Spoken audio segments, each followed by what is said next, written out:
আসসালামু আলাইকুম রহমতুল্লাহি ওবরাকাতু। তো তো আশা করি সবাই ভালো আছেন। ইনশাল্লাহ আমি আপনাদের দোয়া ভালো আছি। তো প্রবাস নিয়ে কিছু কথা বলতে চাই। কথাটা হলো একজন প্রবাসী সকাল ভোর 4টা বাজে ঘুম থেকে উঠে ডিউটি যায়, সন্ধ্যা 7টা বাজে ডিউটি থেকে আসেন। আসার পরে এই যে রান্না বান্না করে, পাক শাক রান্না বান্না করতে করতে ওনার রাত 10টা বাজে জায়গা। 10টা বাজে খাওয়া দাওয়া করে শুইতে শুইতে তার 11টা, সাড়ে 11টা, কোনো সময় 12টা বাজে জায়গা। 12টা বাজে গেলে উনি আবার 4টা বাজে ঘুম থেকে ওঠে। তো দেখেন, শখের বিদেশ, শখের প্রবাস। একজন লোক 3 ঘন্টা ঘুমায় আর বাকি সময় কাজ করে। রান্নাটা কিন্তু একটা কাজের দায়িত্বই পড়ে। ডিউটি তো করে আসে, ডিউটির পরে আবার রান্নাও করে। ওই রান্নাটা কিন্তু একটা কাজের দায়িত্বই পড়ে।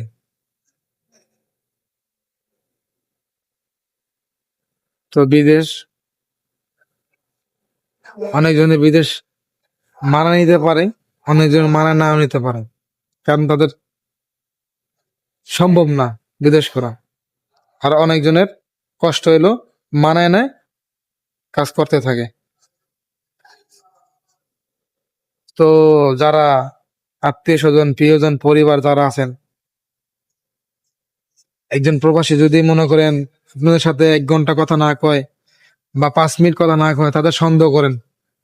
বিশেষ করে ওয়াইফ, যারা স্ত্রী আছেন, তারা সন্দেহ করেন যে জামাই অন্য কোথায় পরকীয়া করে বা অন্য কেউর সাথে কথা বলে। কিন্তু ওইটা কিন্তু সত্য কথা না, ওটা কিন্তু রাইট না। কারণ উনি ডিউটি করে এসে ক্লান্ত, তারপর তার রান্না বান্না করতে হয়, রান্না বান্না করে তার খাওয়া দাওয়া করতে হয়, তারপর আপনার সাথে সময় দেয়। কিন্তু কেন, কেন প্রবাসীর বউরা পরকীয়া করে? পরকীয়া কইরা হাইগা যায়, নিজের মুখে চুলকানি দেয়, নিজের জামাইয়ের মুখে চুলকানি দেয়, নিজের ফ্যামিলির মুখে চুলকানি দেয়। কেন? তো আপনারা কেন এগুলা করেন? তো কথা হলো কি,